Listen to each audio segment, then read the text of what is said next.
A warm welcome back to the channel. In today's aviation recap, a new aircraft variation has been certified. United Airlines has announced its largest ever international expansion, and also expansion is on the horizon for a Japanese low-cost carrier. Why not begin there with ZIPAIR? Now, this is a relatively new low-cost alternative to travel to and from Japan, has announced it will begin flying to Houston from Tokyo Narita in 2025. Services are expected to commence on March the 4th, with the carrier to utilize, unsurprisingly, its 7878 on service between the two locations. This variant is crucial to its day-to-day operations. Why? Well, because based on fleet data, this is the only aircraft type that it flies. The airline has 8 of these units in service, averaging some 9.8 years of age. Initially, service is expected to jet off on Tuesdays, Thursdays, Saturdays, and Sundays, meaning there will be 8 flights offered per week. Since its launch under the Japan Airlines group, ZIPAIR has considered the United States to be a key market in its efforts to diversify and obtain greater market share. The low-cost unit sees substantial demand between the United States and Japan. It flies to locations such as San Francisco, San Jose, and Los Angeles, all being located on the West Coast. That means commencing flying to Houston really is a testament for this long-term ambition that the airline has to grow and then fly deeper into the States. Honorable mentions to the airline's network across the North American region also extends to Vancouver in Canada, but again, that's on the West Coast. Houston says they're excited about the more excellent connectivity that they will now have thanks to ZIPAIR, and while great focus is placed on having the ability to get into Tokyo Narita, there will also be greater connectivity to the Asia-Pacific region. ZIPAIR was founded in 2018. It launched 2 years later in 2020 and is part of Japan Airlines' broader entry into the low-cost market. Japan Airlines was directly responding to the continued growth of AirAsia, which had sought to basically expand into the Japanese market with low-cost airfares, which would put JAL at risk. And while it believes its mainline business is one that still stands up against competition and is iconic, it understands that the price point may not be considered as competitive with, say, low-cost offerings. After deliberation and studies, the airline found an easier way to fend off competition was to really diversify itself as a business, and that would be achieved through the new entity of ZIPAIR. While some disruption was primarily caused by the airline's launch plans just so happened to coincide with the birth of the global pandemic, the airline has enjoyed a successful launch, with Boeing 787s seamlessly transferred from the mainline JAL to ZIPAIR. That's one up on, say, what a new airline would have to deal with in terms of securing aircraft, which can be challenging. While initially Asia was a focus, the expansion towards North America has really shown what the future of ZIPAIR can hold. Over to Embraer, who are moving towards the full certification of their upcoming E190 Freighter, which is seen basically as an extension of its commercial airplanes division. This freighter has now received the relevant certification from the Federal Aviation Administration coming in September.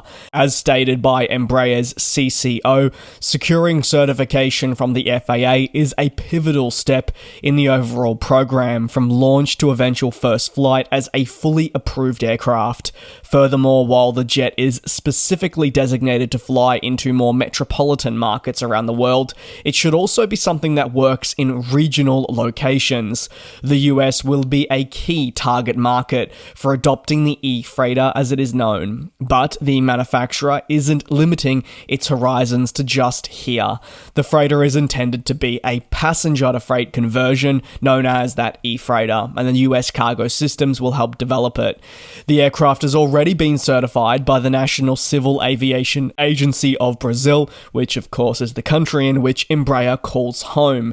Meanwhile, if you're after the European Union Aviation Safety Agency's stance, well, Embraer says they expect to see the jet approved there by the end of 2024. The plane maker believes that developing its new E-Freighter is going to be essential for the market it'll slot itself into, as this is a market segment that is going to require aircraft of the E-Freighter's size to transport cargo. The plane maker sees not just demand for replacing older, less fuel-efficient aircraft, but also believes that the E-Freighter will be able to really do something else, and that is fill a gap that is not currently, say, present in the sense of an aircraft being offered. Many companies right around the world are in the process of rejuvenating their commercial airplanes division, but that also is extending to the freighter side of things, and that is on a smaller and larger scale. See, for example, in Australia, Qantas Freight has just said goodbye to the ever-reliable but aging fleet of 737Fs and is now moving towards A321 P2Fs. Embraer is hoping that its E190F program, launched just over 2 years ago, will help offer faster delivery into the e-commerce sector and be the answer for markets right around the world. A first flight took place earlier this year, but we really saw greater plans about conversions in 2023.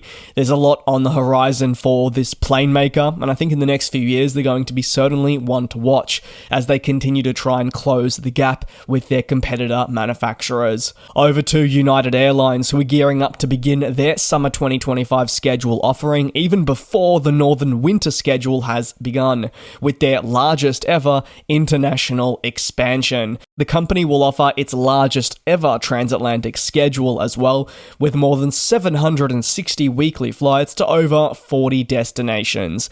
These trademark stances of the largest ever transatlantic schedule or largest international expansion are not technically wrong, however they probably, as you'd realize, seem to be outdone every passing year as airlines such as United are continuing to grow their operations. 8 new cities will also begin being served across the summer as they respond to not just increasing demand, but their own ambition of having greater accessibility for their customer base. So firstly, as part of network expansion, on your screen now are some of the non-stop routes that will be offered from Newark Liberty. Feel free to pause if you'd like to take a moment, but moving on now to Washington, D.C., we'll also see new and existing markets return on a seasonal and also year-round basis. Again, feel free to pause. Flight increases will continue to the likes of Palma de Mallorca and in Croatia. Also, Athens will see increases. United is really focusing on leveraging the hub of Newark, and you've got to consider the geographical positioning of this airport to its advantage to allow for greater expansion. United is also focusing on Japan, a very popular market with more trans-Pacific flights to be offered from Tokyo Narita. This expansion is largely due to the airline's desire of increasing its market here, where, say, it may not face competition.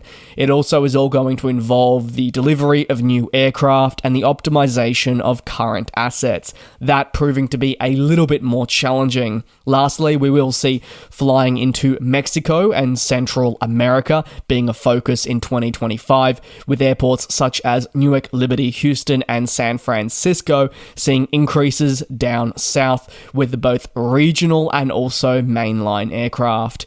If you have any thoughts on today's aviation recap, let me know down below in the comments. Thanks a lot for tuning in. Please take care, be safe, and I'll see you same place, same time tomorrow. And we'll fly.